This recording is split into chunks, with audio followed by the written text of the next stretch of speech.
Hey guys, I am back to the Board Game Barrage podcast, and I just wanted to say that while I was on my vacation, I had such an incredible experience shopping.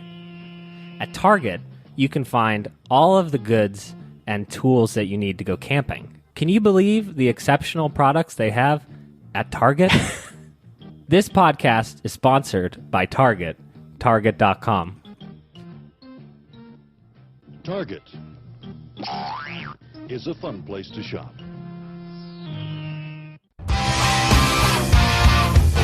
They say the truth is the number one stopper. They say you think, but you never want to speak up. They say you're hiding there, you're busy, but what's on your mind, kid? What's on your mind, kid? They say out loud there will never be me. Hello and welcome to episode number 85 of the Board Game Barrage podcast.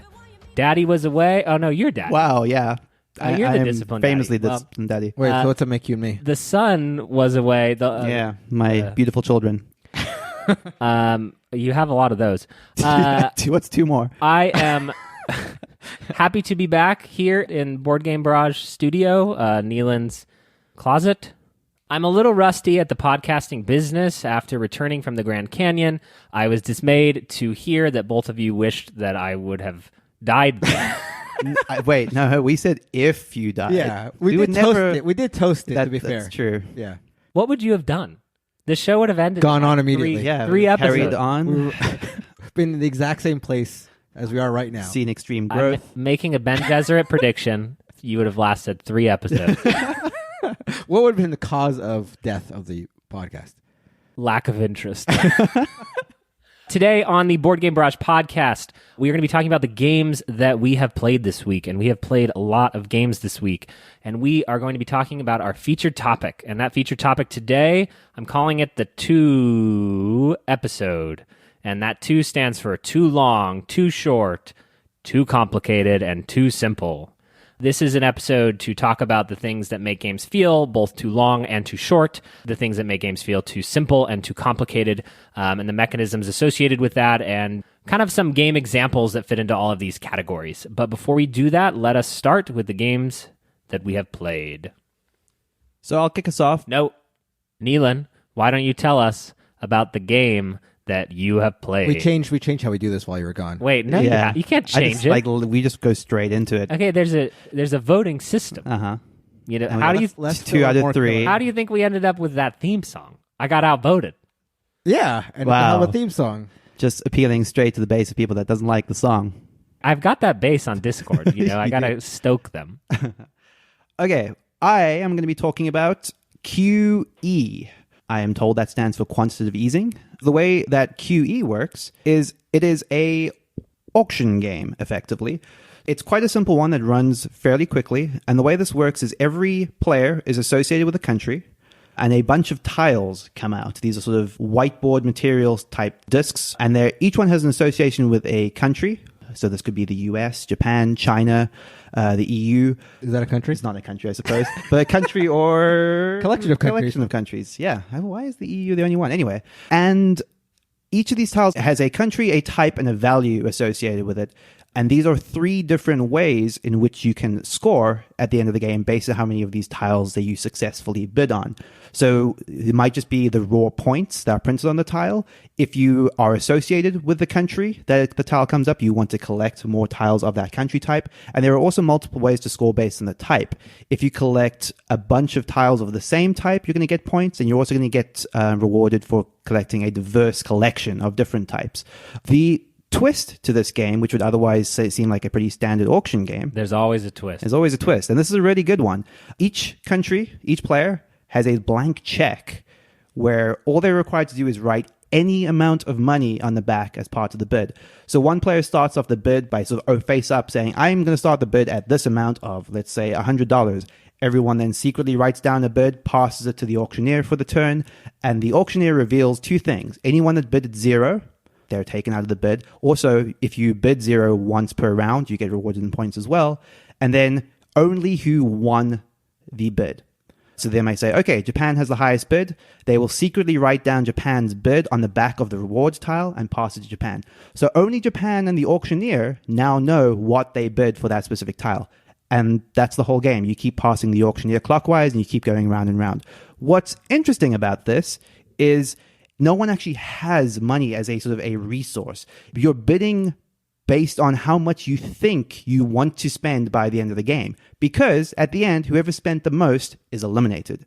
There's also a reward for bidding the least. So it's this game of trying to figure out what other people are bidding, trying to keep yourself underneath that threshold, but also sort of trying to drive the sort of unknowable amount up so as to get people to bid on things that they desperately need for more money than they can afford to spend. It's a super interesting game. How did you guys like QE?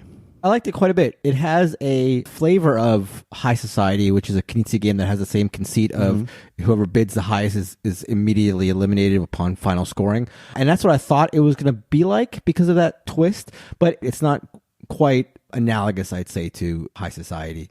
I really liked trying to suss out what information I could based on the little information I got when I wasn't either the auctioneer or the high bidder, because obviously when you're the high bidder, you know how much you've bid, and then you know like what numbers you're trying to get other players to bid to sort of balance out for your bid. So if I bid 200 and I want an auction, I keep in mind, okay, I got to make sure whoever I think is up there with me in terms of high spending bids around 200, you know, so maybe when I'm the auctioneer, I try to set a bar around there.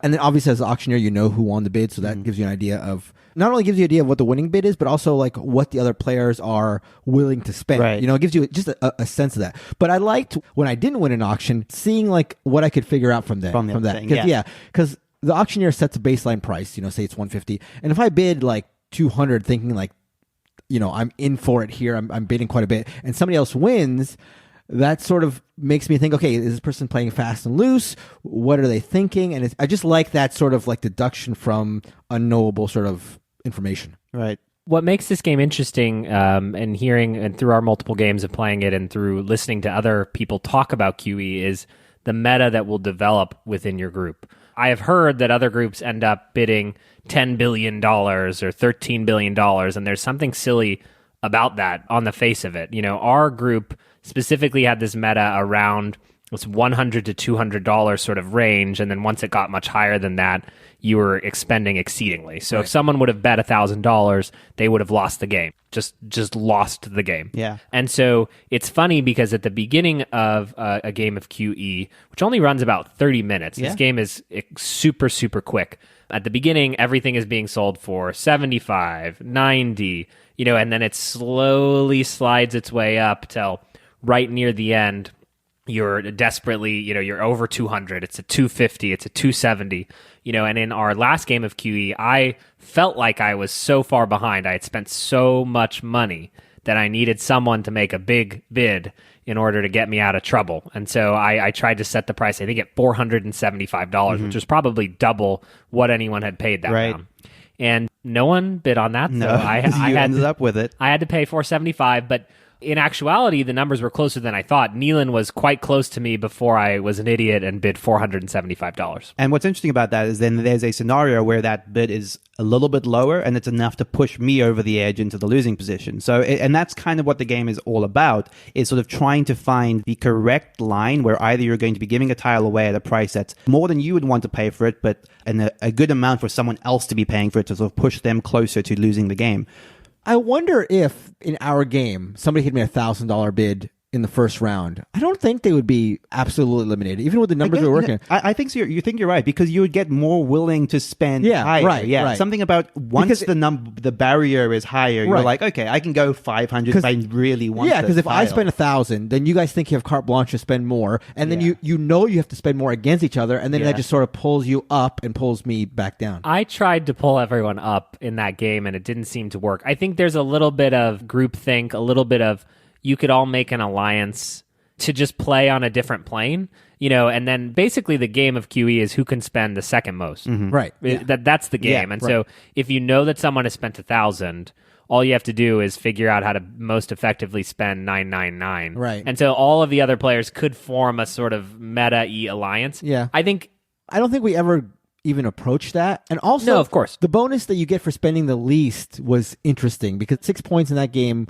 for spending the least was a big total. It ended up being like 20% of our total score. At the so end. I wonder, it's a game that has a lot of to explore, more than to explore than you might think. Absolutely, and I think that was the thing that I was so pleasantly surprised by it. Is it rewards a lot of things I genuinely like in games. There's a little bit of mixed information because in a given auction, the auctioneer and the highest bidder are the only two people that know precisely what was spent. So there's this rotating pool of information where, this game could break down if everyone just had perfect memory and that stuff was public knowledge. So it smartly keeps information just to certain parties. And secondly, it does this thing which I think is really, really cool, which Kellen sort of alluded to, which is it's entirely group and meta dependent. Like the rules of the game are so simple that where the fun and where the strategy is coming in is entirely dependent on the people you're playing with. That's one of the things I find the most appealing about some of my favorite games. It's a game that if you were to play this with a different group of people, you would have a substantially different experience with. It's a great game, and it plays in filler time territory, but it punches certainly far above that weight, in my opinion, and is one that I'll be bringing around constantly and consistently because you could bust out a game in 25 minutes. Another fun thing, if you like punking your friends, is that they're only allowed to reveal a 0 bid. And you have a dry erase board, and so you can send messages back and forth with expletives on them, which I used to psych Mark out to win the games QE that we played. 0 of the 2 games we played. But. Well, I won the game. The mental game. Yeah, that's exactly. It certainly right. made up for all the missing expletives of last week's show. There were expletives. There was I a heard. single I think there was expletive. one by me of all people. Yeah. It was all people. What are you? I definitely swear the least. I think that is factually That's true. probably true. It was a pretty weak. Kellen, what game did you play this? Are we done with QE? Oh yeah, well, I guess we are. That was QE. I like sorry, how you sort of like sarcastically hosted your way out of my game, but yes, that was QE. Would you like to resume? Kellen, what game did you play this week? I wanted to get a game to the table that we got a review copy of at Gen Con. This is Cartographers from Thunderworks Games. This is set in the role-player universe, which is a generic D&D universe, but that's besides the point. This is a roll-and-write game that features some direct player interaction that I really like. The game is a series of cards are drawn with Tetris-ish shapes. You have a choice. Should I draw this or should I draw that? And about 5 or 6 different types of terrains. And then each round, each season, there's 4 seasons in the game, you are scoring 2 scoring conditions. So in the first round, you score A, B, then you score B, C, then C, D, and then D, A. Think Isle of Skye. It's like the exact same scoring method as Isle of Skye. Well, we're talking about good games here. So, so what's cool about that is what you're focused on will change, but you're always sort of looking ahead as well to make sure that what you're doing isn't going to screw up a future objective. So those objectives could be you must have sand near water. Every sand that's near water will score you a point, or every tree in a row and a column will score a point. And so those are things you're constantly thinking about as these cards are being flipped. And there's a variable length to each season. So you don't know when it'll end and when it'll score, but you have some inkling based on numbers sort of adding up to a total. But then there are the monster cards. And this is all set in a really fun fantasy universe. I actually really, really like the art. And that's part of what gets me into it because you're having to draw your little villages. Anyway, when the monsters come out, you actually have to hand your board to another player. And they get to draw on your village. That village that you have named. And they get to draw monsters in there that just screw up your plans. They could literally... One of the objectives in the last game we played was build a collection of houses. And then you could literally put the monsters right on top of that and just blockade their house. And it's extremely frustrating in that way. But I love that kind of player interaction. In reality, I think it's smart game design because... So Neelan and I will disagree on this. There's a lot more agony in a game like Welcome to. I can screw up my housing development on turn 1, and that affects me on turn 12. In this game, there's a little bit of a scapegoat. And that scapegoat is, well, I handed my paper to Neelan and he me. I have to care a little bit less because some of the bad decisions that have happened in my village don't belong to me. This game runs about 45 minutes, I would say. Yeah, That seems about right. Which is maybe nearing a little too long, but I really like this one. What do you guys think of Cartographers?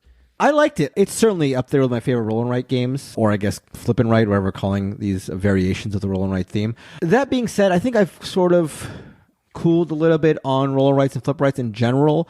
I would never turn a game of this down, certainly. And I, again, did have fun. I just felt, like you're saying, maybe a little bit on the long side for me. 45 minutes isn't too long of a game, but it still felt roll and writey enough that ideally I felt like I would have probably liked to move on maybe 15 minutes earlier. Like, it just felt like it was a filler that maybe went a little longer than I wanted. But overall, again, I would say this is either 1, 2, or 3 of my favorite roll and writes. Yeah. So, yeah, it's a game I would definitely recommend for people who, especially if you like the roll and write, flip and write genre, then I think this is a must-have pretty much. But for me, just missed a little bit. I think we're very clearly establishing two main divisions in this genre, which is games of this length in the 30 to 45 minute range that are, I wouldn't say heavier, that's maybe an overstatement, certainly, but certainly a lot gamery. heavier. More gamery games, yeah. So in that sort of zone, we're talking Cartographers, we're talking Welcome to Dino World, which we'll probably be talking about in a future episode.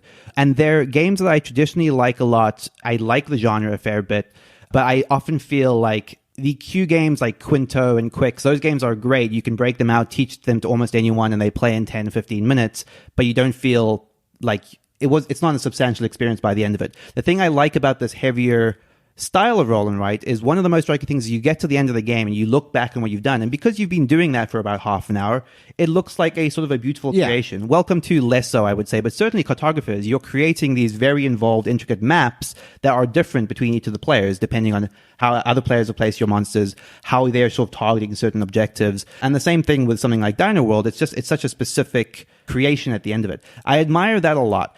That said, there's something that I think this move towards these heavier games loses from the shorter ones, which is something that Kellen mentioned, which is this agony over your decisions a little bit.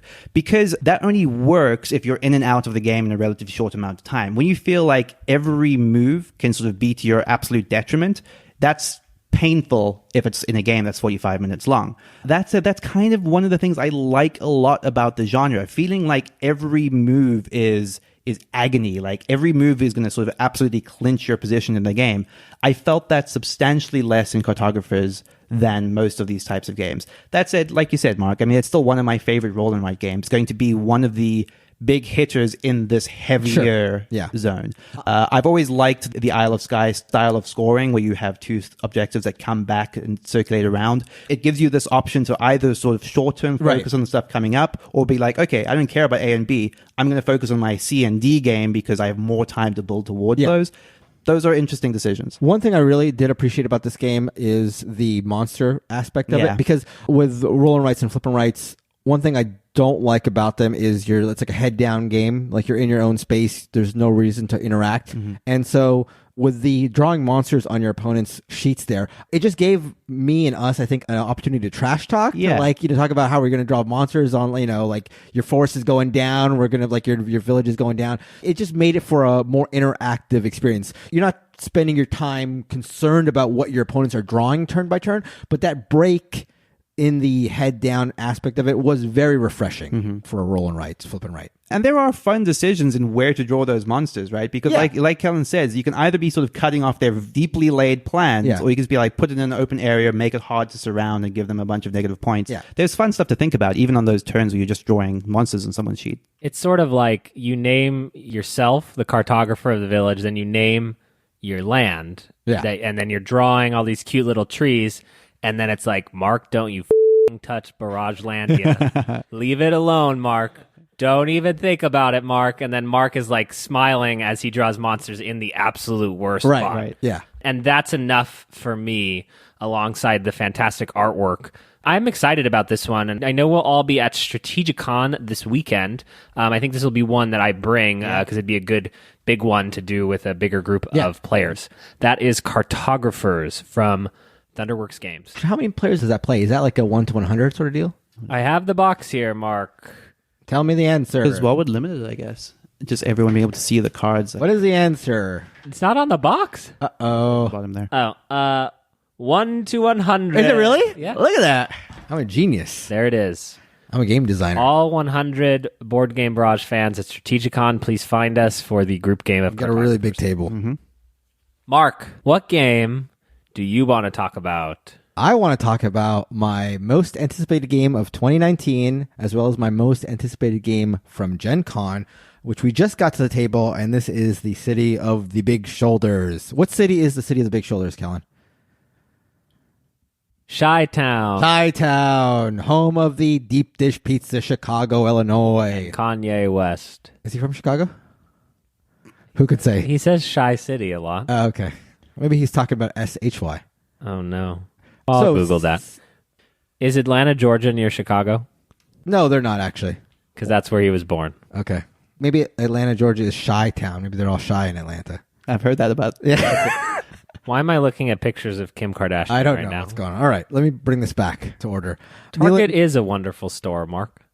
But they have a lot of Targets in Chicago. You take an L train to Target.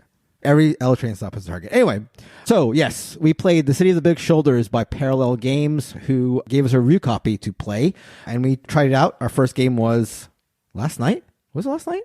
Well, it went into today. Everything, that's right. Yeah, everything's sort of blending together. So the City of the Big Shoulders is touted as a 18xx meets Euro style game. So it has the economic sensibilities of an 18xx game married with some of the worker placement aspects of a Euro game. So what you're trying to do in the City of the Big Shoulders is run companies, historically accurate companies from Chicago just before the Great Depression. These are companies like Cracker Jack and Sears, and I think Schwinn is one. Are they actually?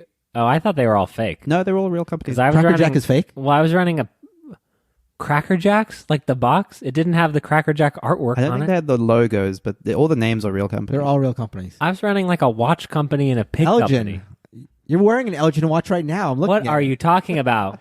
So these are historically accurate companies, and you're trying to run multiple if you want, as well as possible. You're also trying to manipulate and enter and exit the stock market, investing in your own companies or other players' companies in order to manipulate the market, manipulate their companies, manipulate the way the money is flowing throughout the game in order to, at the end of 5 rounds, come out with the most money, personally. And I say personally because one of the big fundamental aspects of this game and 18xx games is there is money that the company has, which is the money that's basically manipulated throughout the game, which is used to buy and sell resources and buy salespersons and managers. The money that's in the company coffers is the money that's like used throughout most of the game. You have your own personal funds, which is going to be what determines the winner at the end of the game, and what you use to buy and sell stock. Which again is found in 18xx games. So every round of the 5 is broken up into 5 phases. There's a stock purchasing phase where you can sell as many stocks as you want and then buy one stock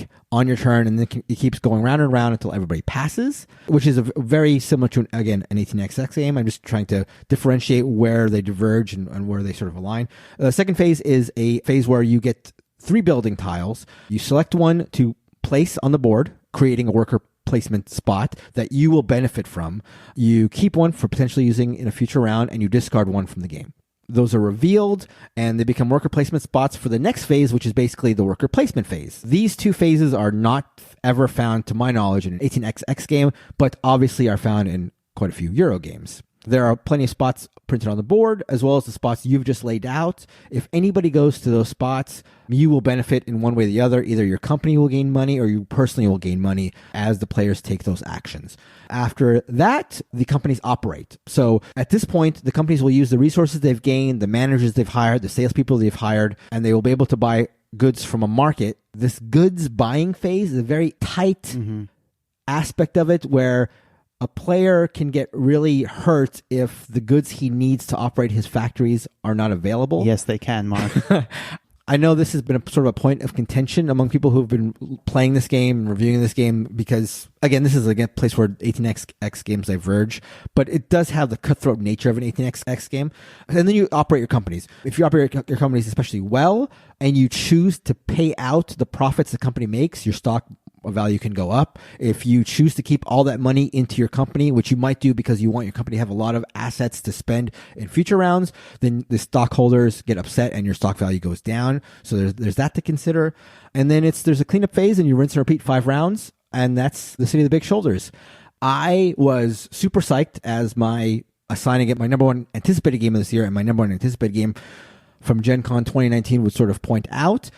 Although I have to be honest that some of the reviews coming out early on have been a little mixed and have sort of freaked me out a little bit. There are some issues with the rule book and the clarity of the rules, and some, albeit the minor printing errors, not errors as in like misspellings, but errors as in like a rule that you would sort of want to have on a player aid not being there, and just things that are a little unclear.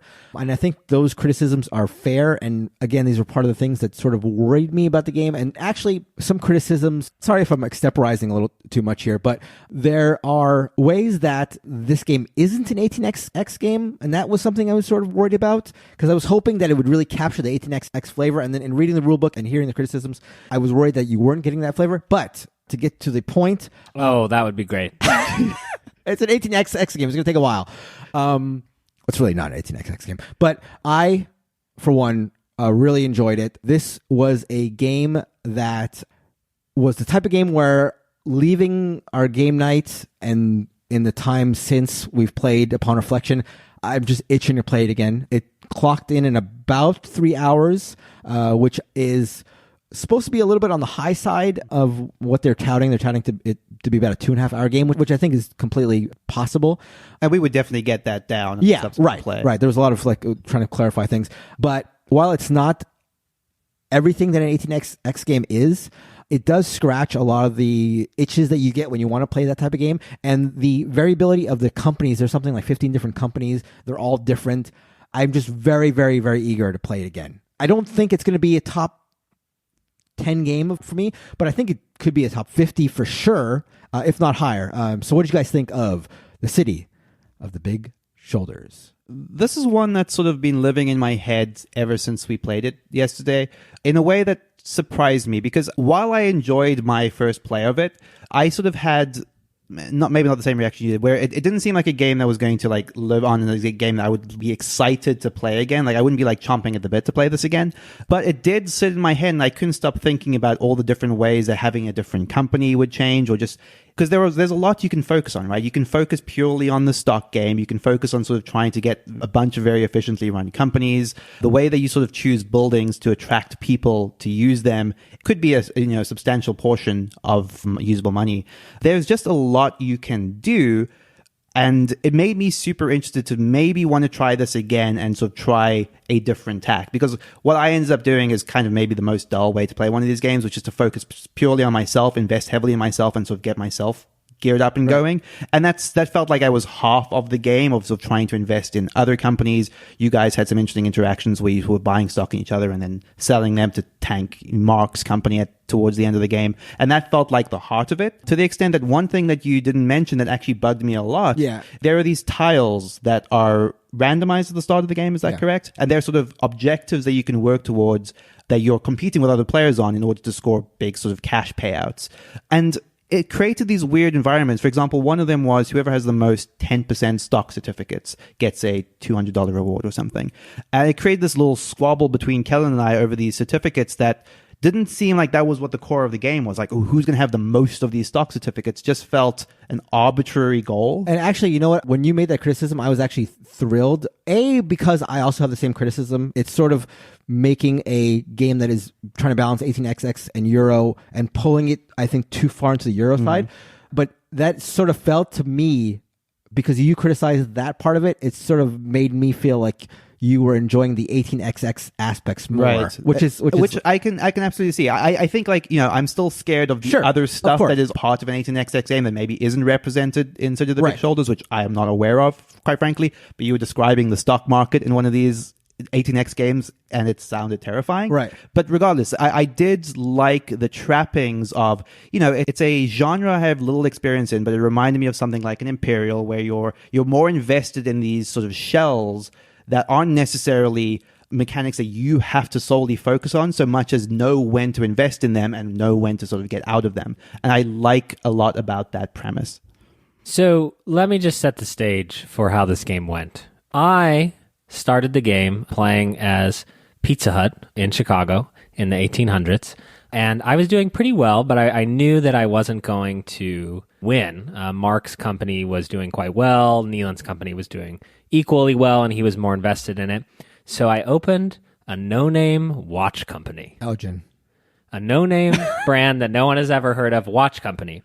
And immediately a stock buying frenzy occurred where everyone was buying stock in it. All of these yuck-bucks put all of their money into this no-name watch company. And then on the same turn, once they had run out of funds, I opened my third company, Taco Bell, a company that I proceeded to care about more during the subsequent rounds because both of you had less investment in Taco Bell, and I had poured my heart and soul into that company. And so I was able to sort of bleed you of some money there and divert my real attention to a separate company that you didn't realize I was going to do.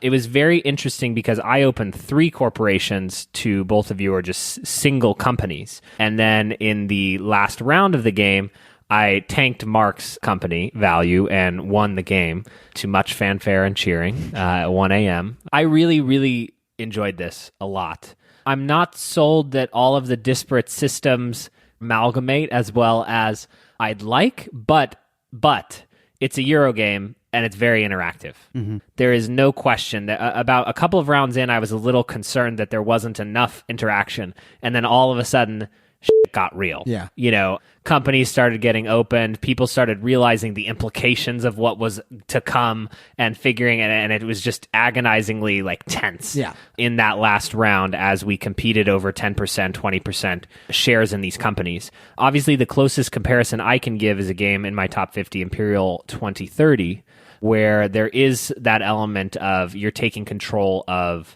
countries and using them, but then you don't necessarily care about them, and we all ended the game with thousands. One of my companies had thousands of dollars in the treasury, and I was just like, well, why isn't that in my personal hands, and figuring out how to do that better on subsequent games would be the fun. And I do think it is very meta. It's dependent upon the players, right? Like, if they're not going to open other companies that you can invest in, well, then you got to take matters into your own hands, open Taco Bell, and win the game. I didn't have as many issues as you guys did with the objective cards. I was also really focusing on them, and I think, my final score was around 5,000, and that made up about 800 of those points. That feels like it's not oh my god, it's so much of the final score.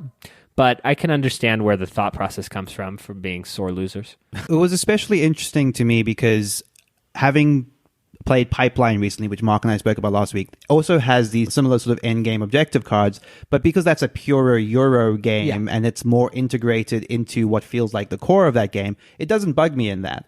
It was only in City of the Big Shoulders specifically, it felt like a distraction to what felt like the focus of the game. I think it neuters the economic aspect of it. But, I don't think it's a terrible design choice, but for example, I know that the designer plays without them. And you had mentioned that, and that's interesting to me. Something that Kellen had sort of said to me after we played this, which I think is pretty valid, is what it does do is, because especially if this is perceived as a game that's supposed to be a bridge for heavy Euro gamers to 18xx, it's a very familiar framework that gives you a clearly stated, these are the types of things you should be working towards. Get machines, get managers, get stock. At the outset, these are the things that are perceived as important, so therefore you should try to work towards these, which is smart. Yeah, there was a moment when I had opened all 3 of my corporations, No Name Watch Company, Pizza Hut, and Taco Bell, where I was like, oh shit, I have no idea what to do now. Right. I have so many treasuries, I have so many options on the board, I have more workers than these guys do, and I don't know what to do with them. And in that moment, I looked to those objectives as something like, well, if nothing else, I'll fulfill these, and then we'll roll the dice and see what happens in fulfilling the companies. I am interested in subsequent plays to determine sort of how many companies you can open and successfully run. It felt like at the end of the game, it was a no-brainer that all of us were running. I ran 3 companies without even really trying in the last round, and had a bunch of free actions. Whereas in the beginning of the game, it was a huge struggle to even run one corporation one time. And so kind of where the game wants you to go, how many companies should one open, and the idea that you were all close in points with only having one company to my 3 is really intriguing to me. And that is The City of the Big Shoulders by Parallel Games. Parallel Games has graciously donated a copy of City of the Big Shoulders to give away to one of our listeners or fans on social media. So the secret word for our giveaway of City of the Big Shoulders is Chi-Town, and that's spelled Shytown.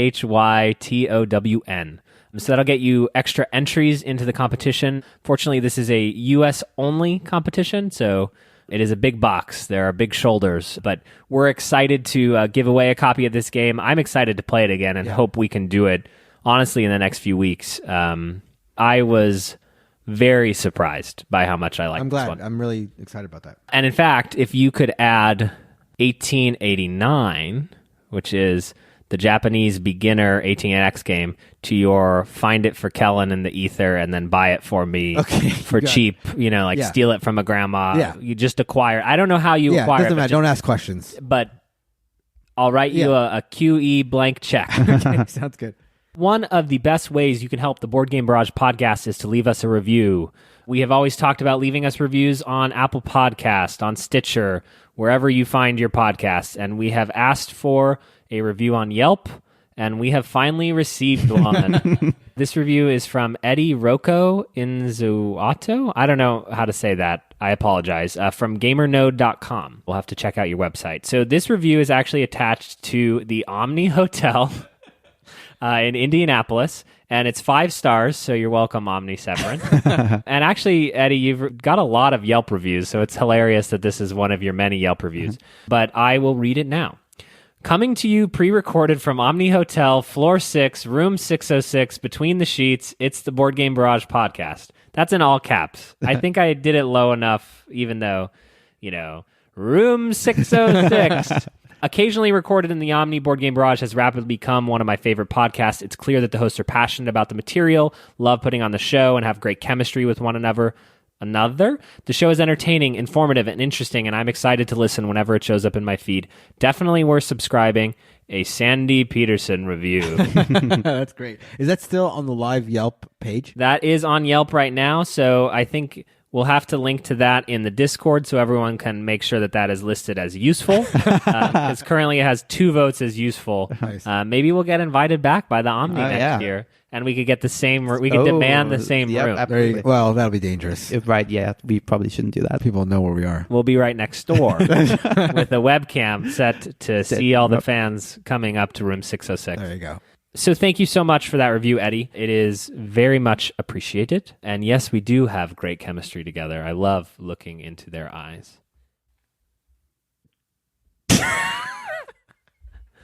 Are you going to cut out the 10-second pause before you laugh, Mark? That's perfect. All right. Crescendo. Let us move on to our feature topic, which is too long, too short, too complicated, and too simple.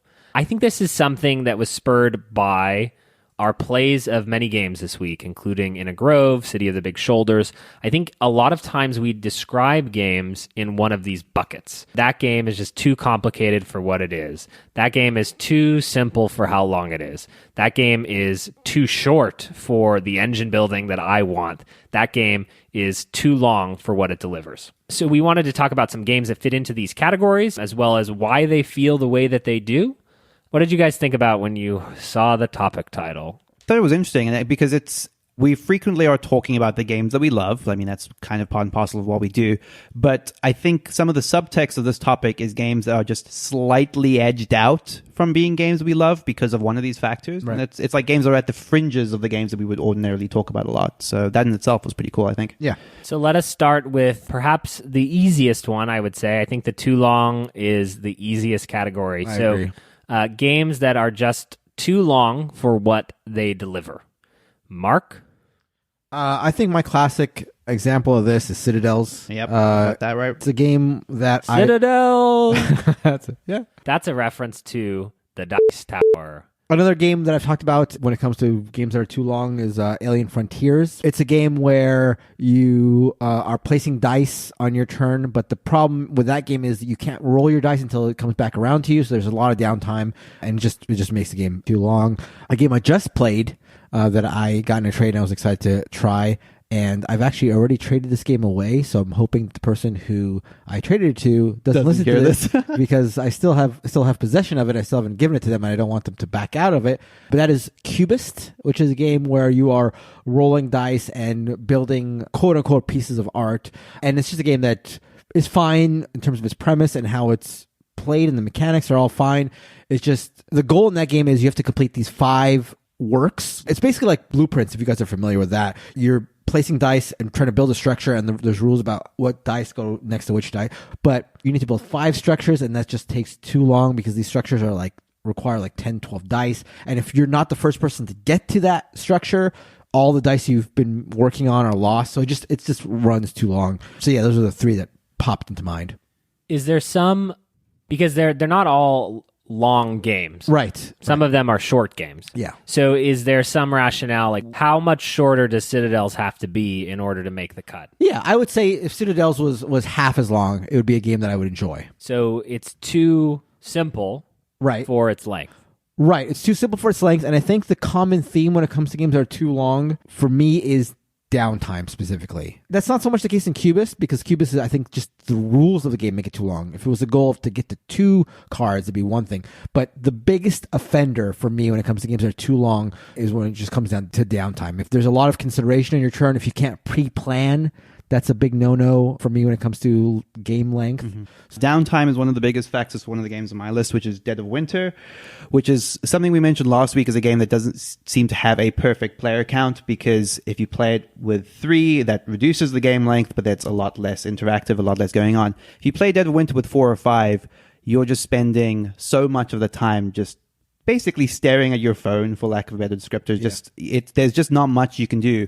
They cleverly have the system where one player is watching the other player so that they can trigger a crossroads card, but that's literally one other player that's staring at a card, waiting for something to happen. So that's unfortunate.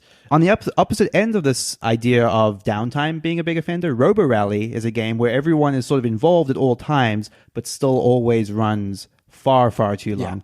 And it's a pity, because I think the conceit of Robo Rally is a game where you're sort of zipping across these sort of trap-filled rooms, going from flag to flag to flag to flag is a nice idea. But if you've ever played a 4-flag game or a higher than 2-flag game of Robo Rally, you know it just takes forever. Probably just because there's a lot to resolve, even though you're playing simultaneously. Working out what happens after that play takes forever. This is one I was surprised to have on my list. I don't know if this is just a victim of the most recent game I played, but Skull, I find, sometimes goes longer than it should.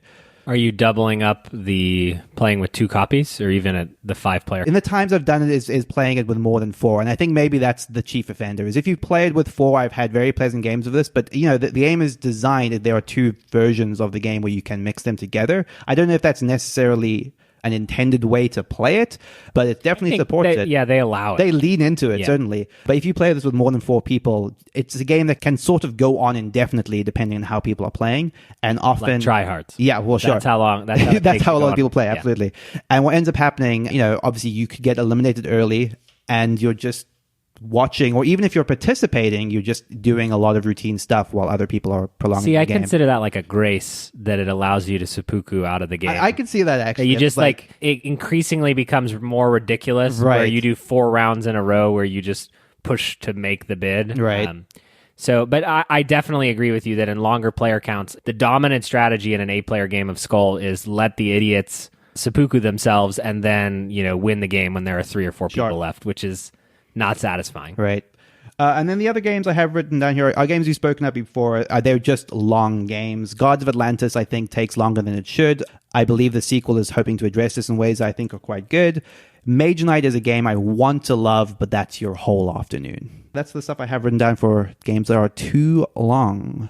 Mage Knight, also too complicated. I would agree with that too, absolutely. I think Mage Knight is interesting because I kind of like the complexity of it. It's certainly a game that is too complicated because every time you play it, you've already forgotten all of the rules and you sort of have to relearn it. So that's a natural fit for that category. But there is something that is, once you have a grip on the rules, there is something about the complexity that I think is quite good. So my too long game, the first one I wanted to talk about is Forbidden Stars. Forbidden Stars seems like it would be right up my alley. It's a Warhammer product? Warhammer 40,000, so it would be totally up my alley too. And I have played this twice, and I think the first 3-player game literally took over 9 hours. And I don't think that's always the case. There are games that can end much sooner than that, but the combat system in it is fantastic. But it's a whole little deck building, dice rolling mini game that can take 20 minutes.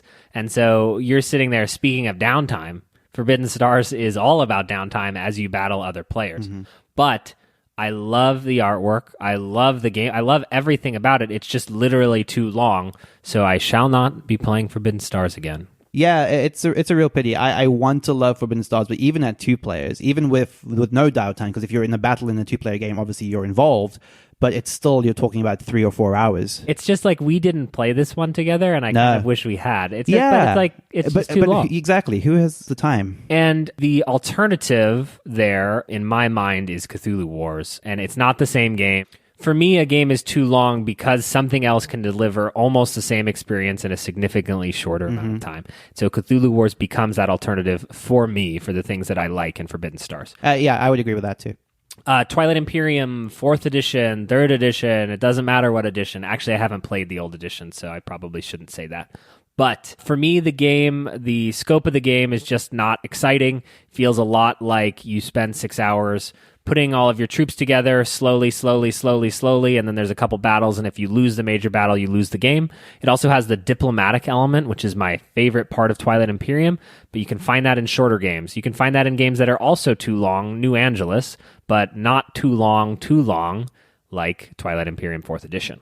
Some shorter games that I think are too long are King of Tokyo and Las Vegas. I love the push your luck in Las Vegas. It's a very simple dice rolling game where I can play it with my parents, I can play it with my family, but it's that 45-minute game that everyone is tired of after 30 minutes. And, we're kind of talking about that in the realm of Cartographers. These games that are simple but just don't have enough going on to allow them to be a little bit longer. For our group, I feel like we play with too many words when we play Time's Up Title Recall. So the last 5 or 6 times I've played Time's Up Title Recall, I think that it has gone on for about an hour longer than it should have. There is a sweet spot for any game, and you can kind of go over it even with the game you want. It's sort of, let's play poker, but let's not do it for 6 hours. Yeah, we played Time's Up with listeners at Gen Con with a much shorter list, and it ended up being, I felt like, just about the perfect length. Yeah, that was like a refreshing play of it because it reminded me that maybe the best way to play Time's Up is just to play 2 very short games of it. Yeah. Let us move on to the too short category. So for me, the game that popped to mind was Above and Below. A game that I don't like too much, and I don't know if lengthening it or adding a round or 2 would save it for me because of other failings, in my opinion. But it's a game that feels like it shuts off way too soon. I love when a engine building game cuts off maybe a round too quickly, like just before you really get it going, that there's like that wanting to play it again to see if you can to fire off like more completely. But Above and Below feels way too short, but maybe that's a saving grace because I don't like the game very much. Yeah, and it's once that intricate storytelling is just starting to get going, right. And then it's like, oh, it's over already. Yeah, Exactly. 2 I have written down. One of them is Dinosaur Island, which I remember thinking, but that is a game that has a built-in game length version to it, but the normal length of the game felt like too short. I agree with you. Yeah. So that was a strange one. The other game I have written down, and this is largely dependent on whom you played with and the specific session, but Clank is also a game I feel like you frequently will have someone that's just getting in, rushing out the dungeon, and then while you're still trying to get going, it's kind of over. Again, that is player dependent, so not necessarily a fault of the game, but seems to come up enough that I sort of thought to include it over here. That's what I have for Too Short. I had a category of games here that I wanted to talk about, and I think the Oink Games are actually a chief component of this, where they use a round-based structure to hide the fact that they're too short. Trick-taking games will frequently use this. Chimera teach you, it's like play to 400 points. Mm-hmm. And 400 points is actually it takes too long. But for a game that wraps up in 5 or 6 minutes, and then everyone has to decide, well, are we going to do 2 rounds of this? Are we going to do 3 rounds of this? I just feel like what they're hiding is the fact that you wish you could just do 1 round that was a adequate feeling amount of time rather than this weird song and dance of like, how many times are we going to run this game? We played a new Oink game, or not a new, an old Oink game called In a Grove, and it's very short. It's too short, in my opinion. But then in order to play a complete game, you actually do the little mini game maybe 7 or 8 times, and that might be too long. So 1 round of In a Grove feels too short, but then a full game, quote unquote, feels too long. It just feels like publishers are just around with how long it should be, and they err on the side of making it just a little bit too long, just a little bit too many points to acquire to make the game feel more substantive when it doesn't deserve that consideration. Right. The only other one that I will say to debunk the record is Agricola is not too short. Agricola is arriving precisely when he means to. Many people accuse Agricola of ending right when your engine gets going, and that longing, that yearning, that looking out of the corner of your eye, lust. Je ne sais quoi. I don't know what that means, but say it again in American. It's like Well, an think about it. unspeakable quality. Yeah. That unspeakable quality, Agricola has it. And you know what game ain't got that, Neelan? I'm going to guess you're going to say A Feast for Odin. But in this vein, though, Marco Polo is a game that theoretically could be conceived as too short, but which I would contend, because I think, like you were saying, it ends at just the point where you're hungry for more. Yeah. And it's Or you want menage a trois, is that what you said? that is exactly what I said. What did you say? Je ne Je ne sais sais quoi. quoi. Je ne sais quoi. Nice, perfect. Yeah, Nailed it. perfect. Like a native Parisian. Marco Polo for me is like the game that is, when I think of games that are perfect length, yeah. Marco Polo is Yeah. the game. Perfect length. Just as you're thinking like, I'm right there, I'm right on the precipice of getting everything going, it shuts off. Perfect. I wish that your portions of the podcast could kind of Shut off. get to the point, as it were. But you'll edit all the bad stuff out, so it makes you sound good. All right, let us move on to Too Complicated. And these are obviously subjective. The only thing that's objective is my opinion. Day off our backs. Yes, games that are too complicated. Mark? For me, Burano is a game that I just played that I was excited about. That walking through Burano? Or No, that's a different that's game. a different game, yeah. What? I wasn't trying to walk through Burano, I just wanted to be in Burano. I wasn't trying to walk in it. Is it about Burano, or is it things that are adjacent to or in Burano? It's about Burano. You're familiar with Burano. As familiar as I am with Murano, which Croix is de Trois. yep. Because there is a game called Murano. That's different? That's different. Who are these publishers? I don't know. But Burano is a game that I was excited to play, partially because I loved Murano. I thought there might be some carryover, something about it. Both games are very colorful, so I don't know. But Burano, like the other game that falls in this category for me, which is Robinson Crusoe, are games that just too many levers that are being pulled that feel like, and I guess the word is, I'm going to degenerate into the word fiddliness. It just feels like, why are we going through all these steps? There's just too many mechanisms and they're not connecting elegantly enough, and it's just fiddly. It's just like too many counters, too many rules, too many subsets, too many gears moving in weird ways. So yeah, just for me, it's just like complication for complication's sake, it felt like, especially with Burano. Too fast to Burano. I'm probably guilty of quite liking games that are probably too complicated for a lot of people. I think we already alluded to Mage Knight. Through the Ages, I think, is another one that a lot of people might argue is too complicated, but the complexity is something that The regular one or the new story of civilization? Either. Actually, New Story does slightly reduce the complexity, funnily enough. So the games I have on my list here are going to maybe feel a little bit unorthodox, maybe. One of them I have is Keyflower, and I want to clarify that I don't think that Keyflower is too complicated, but it has maybe one twist too many in it, which is specifically the moving resources along the path. It's like an element of that game that just gives it an extra layer that I don't think it needs, and it's frustrating because I think everything else about Keyflower is incredible, and I'm probably getting super roasted about this on the Discord, but I think that without that one twist, Keyflower could be a game that I really, really, really love. Nemesis is maybe a more straightforward option here, which is a game that has a rule set which is just silly for how simple and thematic the game should be. It should be delivering a movie-like experience of people roaming around a spaceship, fighting off aliens, but God, the rule set is horrendous. It gets in the way of what should be the fun in that game much to its detriment. This is another good candidate for too long, in fact.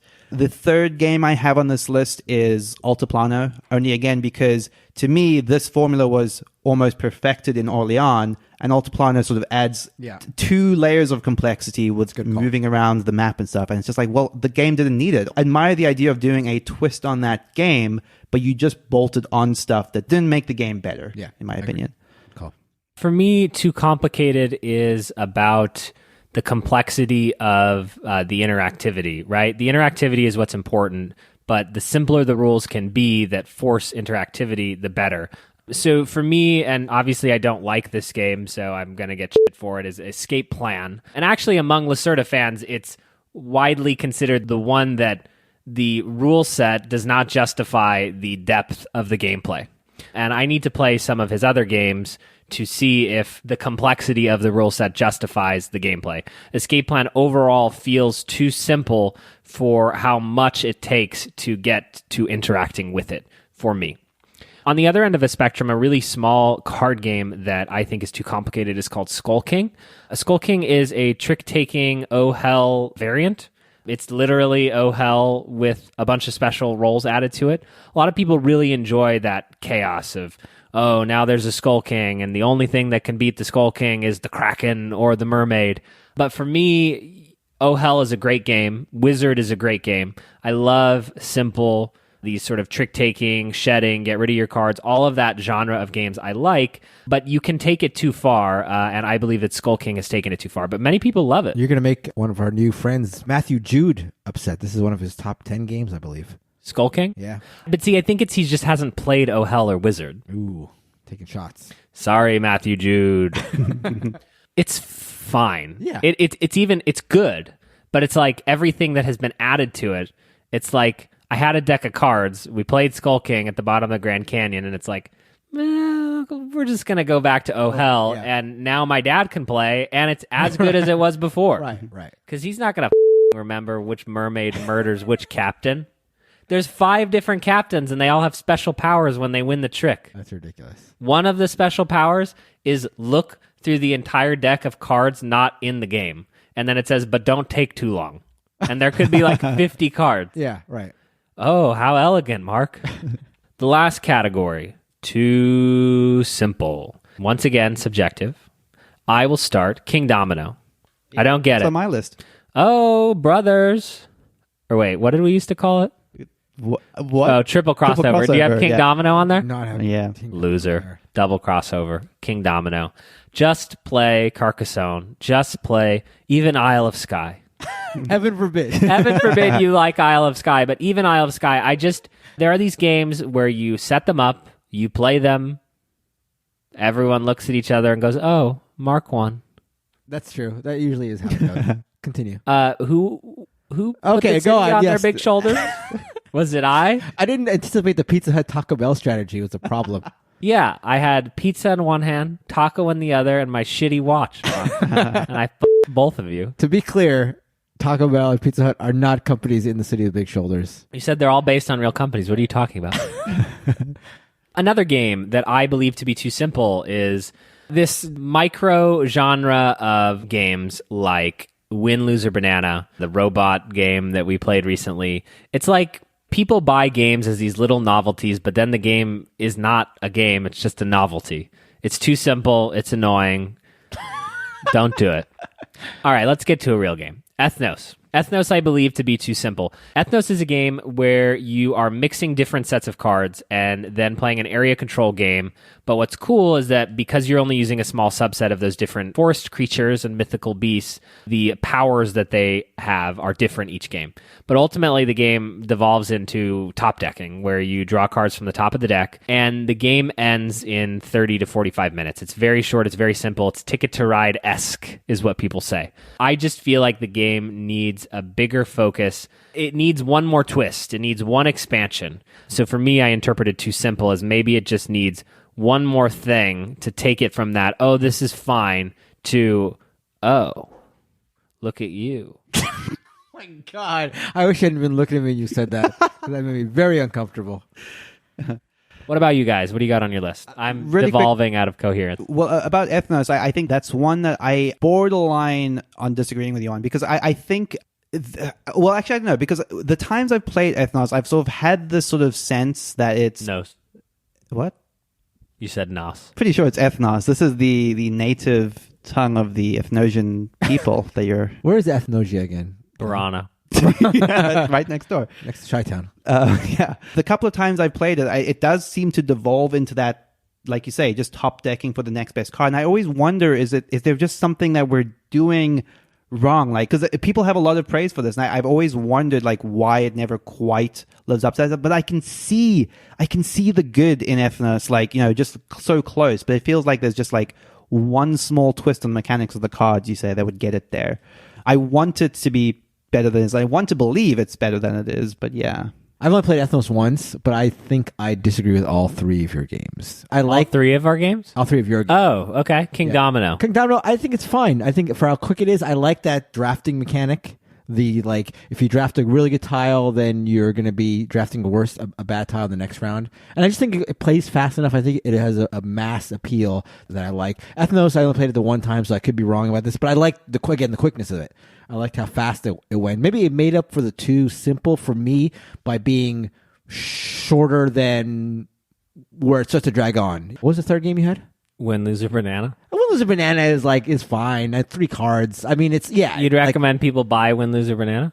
For $1, sure. For $1? Yeah. Or just pick out 3 cards from any deck of 52 cards and it's fine. I feel like you should have to use that to trade up to get something. Win, Loser, Banana? Yeah. I can do it. Oh, that's scary. Okay, but let's talk about Kingdomino. Yeah. Talk about it. Okay. Let's do it. What is Available at? Target.com? Exactly. Thank God. What is the best feeling that you have ever felt? Ecstasy. During Kingdomino. Kingdomino? Utter ecstasy. Oh, go ahead. I didn't. Okay. What is there's like a menage a trois? There's a je ne sais quoi No, about but that's what I'm saying. I think at best, Yeah. at its very, very, very best, Yeah. and I'm being very kind, it's contentment. I think it's more than that. That's the barometer. It's from bored as Right. to No, I think it's more than that. I think there are moments. The strategic depths? What moments? What are you talking Look, about? I'm not There's talking like about the 6 turns. This guy went to the Grand Canyon. Now he wants everything to be deep. Get it? Do you get it? That's a joke. No, I think again the draft mechanism is interesting and fun, and you can chain that interestingly. And also the way you're trying to group regions. I think you can have clever actions in the game, and it goes so fast, and it's easy to teach to non-gamers who I'm trying to appeal to. I know you're like very insular and you only care about the Grocknards, but I'm trying to open it to everyone. How dare you Use say kind that of about language. the Red Tank barracks? There are dozens of us. Have either of you played Queendomino or one of the more Yes. complex variants? Does it? Yeah. Well, I mean, I guess you're the wrong person to ask. But have you played that at all? I have not. And Oh, But here's this the thing. comes out. That doesn't defend King God, Domino because cannot I'm believe 100% it. with Cannot Kellen on believe that. it. here's the thing. Here's where it does come to a complaint. I don't know that I even want to play Queen that's Domino. exactly it. Like, it's like the game is a non-entity. Okay, Neelan. Oh yeah. What are you Well, doing? I'm waiting Well, to you're be not a host. introduced. What are you doing? Well, I've got to get this thing. I'm this lost ship- here. What am Yeah. I supposed to be doing Gotta get this- next? Tell us which games are too simple so that Right. Mark can disagree Yeah. with you. So King Domino was on my list. Double Spoken already. crossover. This one is a game that I think I very much like, but has recently entered the too simple, having played it more, and it's Bärenpark. Bärenpark is a game that I love Polymino tile laying games, but after having played Bärenpark as much as I have, I just wish there was a little bit more going on. And this has become exacerbated by playing more of the Uwe tile laying games.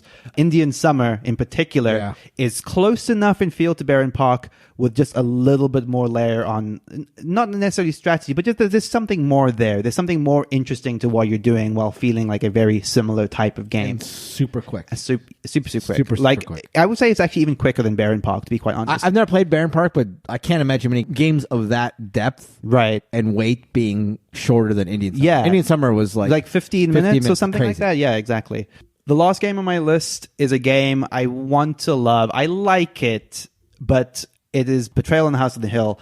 It's a game that has such broad appeal. Almost everyone that I show it to that is a non-gamer enjoys it, but you're just going through the motions kind of when you're playing it. It's such a good conceit. I love the idea of these variable endings that sort of balloon and sort of expand in interesting ways.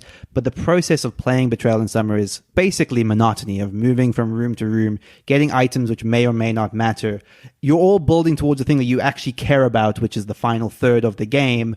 And everything before that is just arbitrary nonsense, basically. Yeah. It's a game that I'm very surprised that no one has sort of taken the formula and twisted it into a more gamery game, because I think that could be super duper appealing. That's Betrayal in House on the Hill. I've never played. Oh, really? Oh, really? That's actually surprising. I don't think you'd like it, but it's certainly interesting. And it feels very responsible for getting many people into the hobby. Absolutely. That's kind of the main reason I want to like it more than I do, because I want to keep it and it be the game that I show to people, but I almost, it's not that I can't stand to play it, but it's not a game I have in my collection anymore. You scoff at it from on high. That's exactly That's it. Nealon. Nealon's on high and you're in the canyon. And I'm right in the middle. Not dead, Mark. Never count me out. A couple games for me in Too Simple category. A game that I was hoping to like, Three Wishes. This is a small card game. I think it's maybe 18 cards, something like that, where you've got 3 cards. You can elect to pass a card or peek at a card that's in the middle of the table, and you're trying to determine when you think the win condition's been met, and then you call it out. There's a bluffing aspect to it. There's, a hidden information, a memory aspect to it. But in the end, all these hopeful aspects don't congeal into a good game. It's way too light, way too airy. There's not enough, I think, choices or meaningful decisions, which also leads into my other game, a game I was hoping to like for its novelty, Mintworks. This is the game it's a worker placement game, hence the work part of the Mintworks, that fits into a mint tin, like an Altoid sort of mint tin. But all the components are in the tin, but it just leads to a worker placement game where there's not really enough there. I backed the Kickstarter, and it's one of the few Kickstarters that I regretted backing and immediately moved on. Yeah, I did the same thing. Oh, Backed it, played it once, and was like, There's nah. nothing here. Yeah, right. So, little too simple. So that's going to do it for our discussion of the twos. I think we've all said our piece, and some of us have said more than they should have. If only that 2 was spelled TWO and we were back to last week. Yeah. The worst episode since You'll find it was one of the the best teens. episodes we've had in a very long time. Thanks so much for joining us. As always, you can find us at BoardGameBarrage.com. You can find our Discord at BoardGameBarrage.com/Discord. We would love to have you hang out with us in the Discord. You can email us at BoardGameBarrage@gmail.com. You can find us on Instagram, Twitter, and Facebook. You can find us at Strategicon this weekend. Please come to the Discord.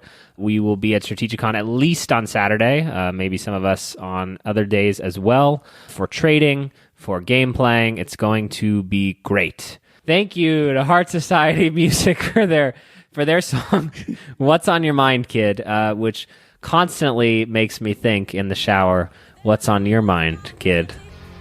Bye. Bye-bye. See ya.